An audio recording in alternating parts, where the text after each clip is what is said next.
Bonjour et bienvenue à chacune et à chacun. Alors nous voici dans un nouveau petit tutoriel qui a pour vocation de vous présenter comment réaliser un questionnaire en ligne conditionnel.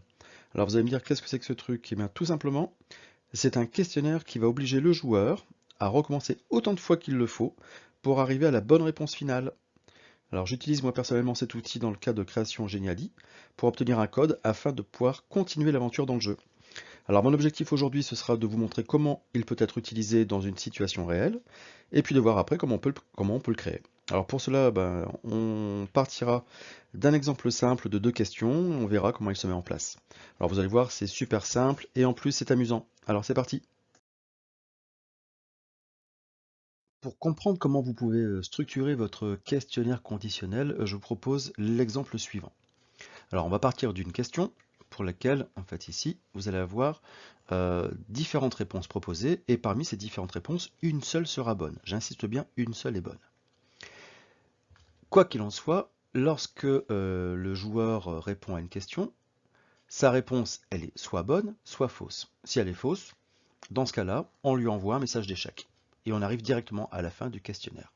Si par contre sa réponse est bonne, eh bien dans ce cadre-là, on va lui faire apparaître une deuxième question à laquelle il va devoir proposer une réponse.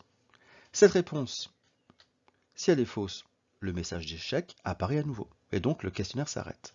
Si par contre la réponse est bonne, et bien dans ce cas-là, on continuera et ainsi de suite. Donc ici je m'arrête et j'estime qu'à la fin de la deuxième question, eh bien il est arrivé au code final. Et on va donc pouvoir lui attribuer finalement ici le code puisqu'il a répondu à toutes les bonnes réponses. Qu'est-ce qu'on doit retenir? Pour chaque question, il y a différentes choses à retenir, à gérer. On doit gérer des embranchements, à savoir, lorsque la réponse est bonne, on continue le questionnaire. Si par contre, la réponse est mauvaise, dans ce cas-là, on part directement à la fin du questionnaire. On peut ajouter des points, notamment en cas de bonne réponse. Ça peut être super amusant aussi, pour savoir un petit peu quel est le taux de réussite moyen, ou la note moyenne par rapport à un questionnaire que vous avez envoyé. Deuxième chose, pour la dernière question, vous devez gérer le code qui sera attribué en commentaire à la bonne réponse. Ce que vous pouvez faire aussi, eh bien, pour l'ensemble du questionnaire, c'est personnaliser le message de sortie, notamment inviter l'utilisateur, le joueur, en fait, à aller afficher ses réponses. Et aussi, bien sûr, vous devrez penser à le partager de manière correcte. Donc on verra aussi par rapport à ça les différents types de paramètres. Alors comment ça va se passer si je souhaite créer un questionnaire sur Office Form? Je vous propose ici un exemple à partir de deux questions. Il faut répondre correctement aux deux questions pour arriver à la fin du questionnaire.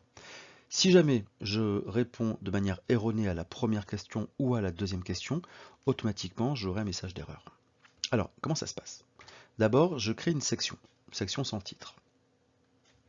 Je crée ensuite ma question, avec bien sûr le libellé. Je vais associer des commentaires, des embranchements par la suite. Et en fait, pour cette question-là, je vais proposer 4 modalités. Réponse A, B, C et D. J'estime que la réponse A est bonne. Pour cette réponse A, qui est la bonne, je vais pouvoir ajouter un commentaire. Bravo, en route vers la suite. Et dans la partie embranchement, eh bien, comme la réponse est bonne, je vais continuer mon travail. Par contre, pour les autres, comme ce sont des mauvaises réponses, je vais aller directement à la fin du questionnaire, donc à la fin du formulaire. Avant d'insérer la deuxième question, je vais introduire une nouvelle section. Alors pourquoi?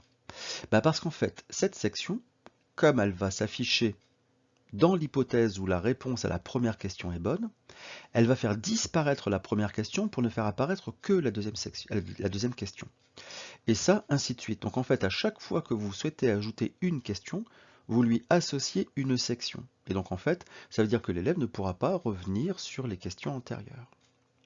Et donc là, je réintègre ma question 2 avec son libellé, avec un commentaire, des embranchements, et puis réponse A, B, C, D, et j'estime toujours que là, c'est la réponse A qui est la bonne.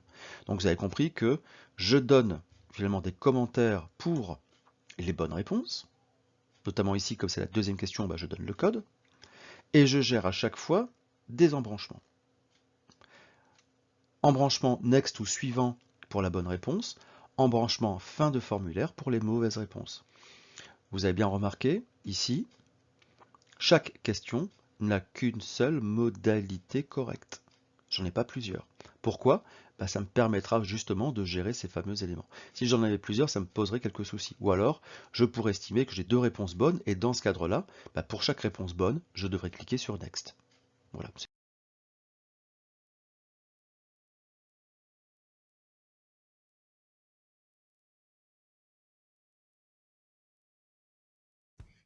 Comment vous allez pouvoir maintenant réaliser ce questionnaire conditionnel avec l'outil Forms de Office 365? Alors c'est très simple, d'abord vous vous connectez à votre plateforme Office et vous cliquez sur l'application Forms qui est présentée au niveau de la barre d'application. Alors dans cette application Forms, vous avez 2 types de questionnaires que vous pouvez utiliser. Un nouveau formulaire qui permet simplement de collecter des réponses et le questionnaire qui permet de faire ou de proposer une autocorrection. Donc c'est ce que l'on va choisir. Ici, c'est le nouveau questionnaire. Alors avant de saisir les questions, je vous propose d'aller voir dans les paramètres et de choisir finalement les informations qui vous intéressent. Alors ici par exemple, ce questionnaire, je souhaite qu'il soit accessible de n'importe qui sans une authentification préalable. Dans ce cadre-là, je vais donc laisser un affichage automatique des résultats. Ça signifie qu'en fait à la fin du questionnaire, chaque joueur pourra voir ses réponses, ça sera utile. Et comme je ne souhaite pas d'authentification, je vais cocher « Toute personne ayant le lien peut répondre ». À partir de là, vous pouvez ensuite personnaliser au niveau des réponses. Bien sûr, vous acceptez les réponses. Vous pouvez déterminer une date de début, une date de fin. Mélanger éventuellement les questions, mais ici je déconseille dans la mesure où les questions vont être organisées de manière séquencée. Donc on va rester avec les réponses ici dans le bon ordre. La seule chose qu'on pourra faire, ce sera de mélanger les modalités de réponse. On peut éventuellement aussi ajouter donc la personnalisation du message de remerciement qui apparaît à la fin du questionnaire. Alors par exemple ici, on va mettre « Tu as terminé le quiz ». Clique sur le bouton « Afficher mes résultats » pour savoir si tu as récupéré le code. Je rappelle ici que j'utilise ça dans le cadre d'une application avec Genially où je souhaite qu'à la dernière question, un code soit donné. Je peux choisir ici d'envoyer une notification de réception, notamment aux personnes qui sont interrogées, mais dans ce cas-là, il me faudrait l'adresse mail, donc c'est pas possible. Et enfin, de recevoir une notification par courrier de chaque réponse. Ça veut dire que dès lors que quelqu'un joue au jeu, vous recevez une notification. Alors pourquoi pas, ça peut être intéressant pour avoir des statistiques concernant, on pourrait dire la fréquentation, etc. Mais comme vous aurez déjà des informations par le biais des réponses, ça ne sert pas à grand chose. Donc voilà, ça je le décoche par défaut. Je peux choisir un thème éventuellement, je vais mettre par exemple du bleu, je pourrais rajouter autre chose, ça c'est pas un souci. Et maintenant on va pouvoir commencer donc à saisir donc notre fameux questionnaire. Alors ici dans le questionnaire, je vais simplement l'appeler quiz. Je ne mets pas de description, j'ai pas besoin. Si je souhaitais, je pourrais ajouter une image. Bon, ça ne m'intéresse pas ici. Et la première des choses que je vais pouvoir faire, donc, comme ça a été présenté tout à l'heure, eh bien, ça va être de rajouter une première section que je ne vais pas nommer.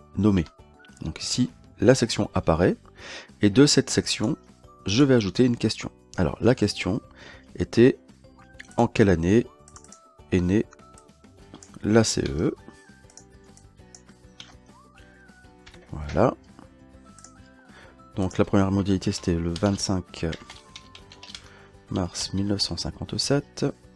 La deuxième c'était le 17 mars 1957.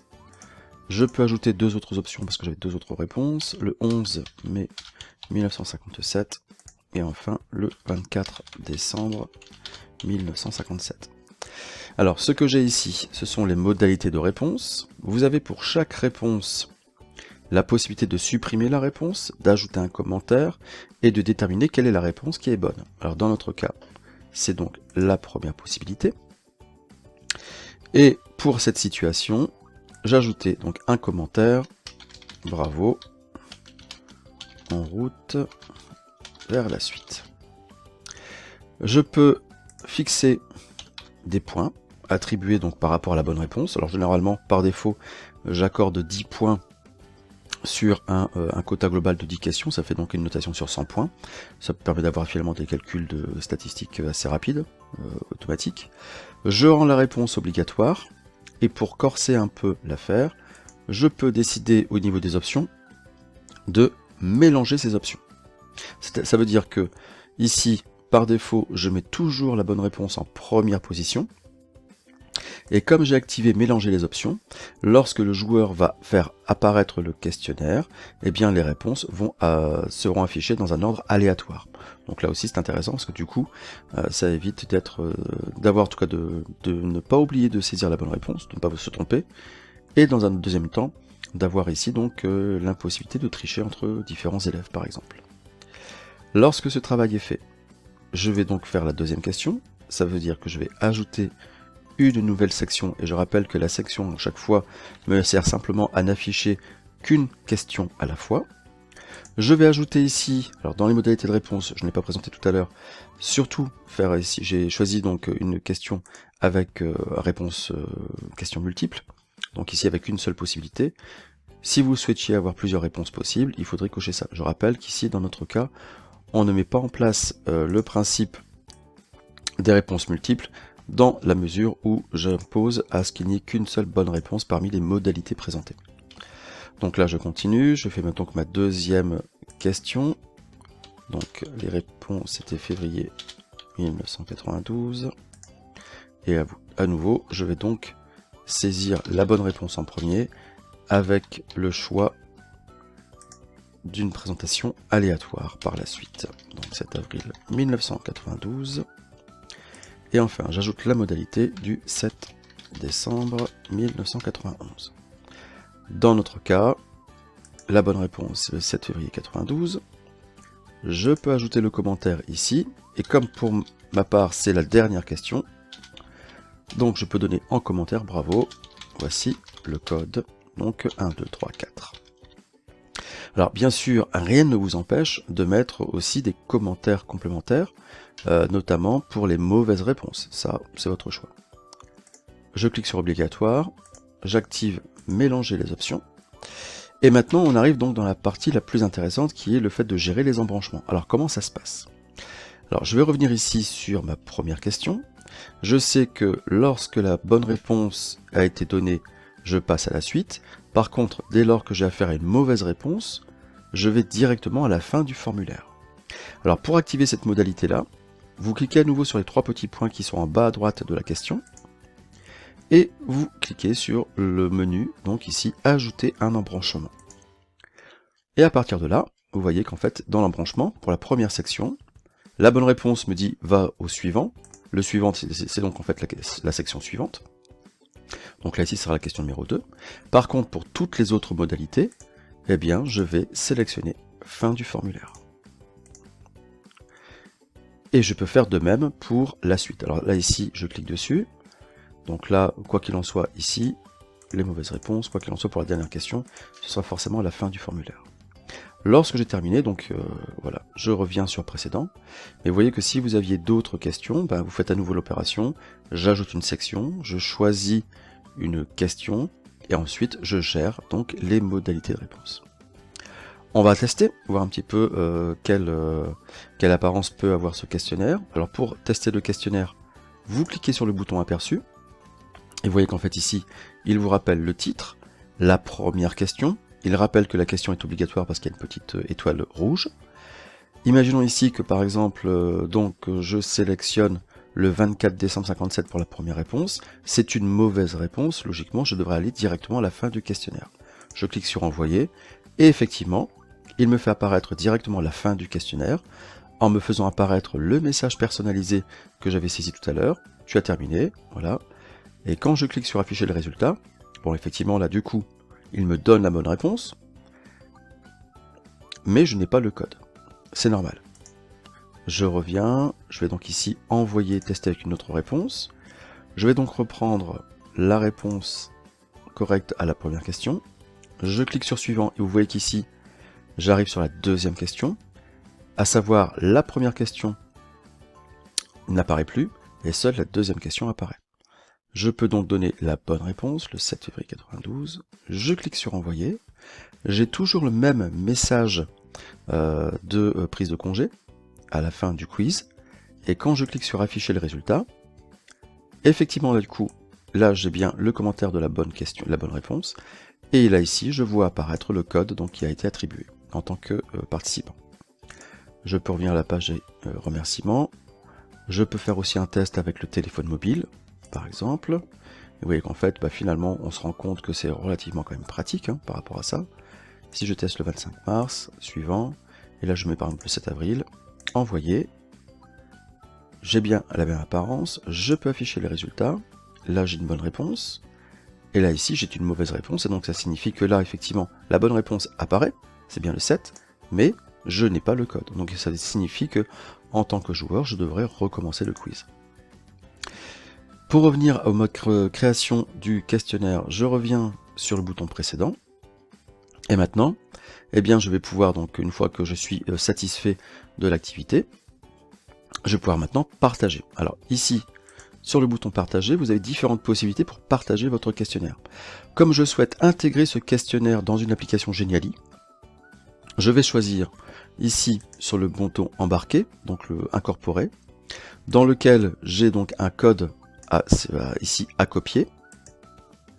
Cet élément-là me donne donc ici un cadre prédéterminé finalement d'insertion, mais que je peux modifier par la suite. Alors dans mon Geniali, bon là c'est pas l'objectif de la formation, mais ça permet de voir un petit peu le résultat que je pourrais avoir. Donc là je suis arrivé dans un Geniali de test. Si je souhaite incorporer mon formulaire donc dans mon Geniali, je clique sur le bouton insérer. Je clique ensuite sur le menu, donc ici l'onglet autres. Et là je peux coller, donc clic droit, coller. Ici, le code que je viens de copier par rapport au formulaire. Je clique sur le bouton insérer. Par défaut, il me propose, donc ici, eh bien, le bouton d'insertion. En tout cas, le formulaire préintégré. Comme j'ai demandé ici à ce que les personnes, n'importe quelle personne peut saisir, automatiquement, j'accède au questionnaire. Et si je souhaite faire un test, là, j'ai le bouton prévisualiser. Et vous voyez qu'en fait ici, le questionnaire apparaît. Je peux choisir les bonnes modalités. Et c'est complètement transparent par rapport à ce que je pouvais faire éventuellement à l'aide d'un questionnaire directement lancé via Office 365. J'affiche les résultats. Ok, j'ai une mauvaise réponse. Et donc ça signifie que si je souhaite obtenir le questionnaire, eh bien je suis obligé de recommencer le questionnaire. Et là, je l'obtiens. Voilà. Donc c'est un élément aussi qui est quand même très intéressant dans la mesure où les modalités de réponse proposées par un questionnaire, en tout cas conditionnel, permettent à l'utilisateur, ou en tout cas au joueur, de refaire à plusieurs reprises un même questionnaire avec obligation de faire finalement grosso modo 10 bonnes réponses à la suite ou 4 bonnes réponses à la suite en fonction du nombre de questions que vous posez. Voilà, bon, j'espère que cette petite présentation des questionnaires conditionnels vous a intéressé. N'hésitez pas à laisser des commentaires si vous avez des questions, j'y répondrai avec plaisir. Je vous remercie, à bientôt.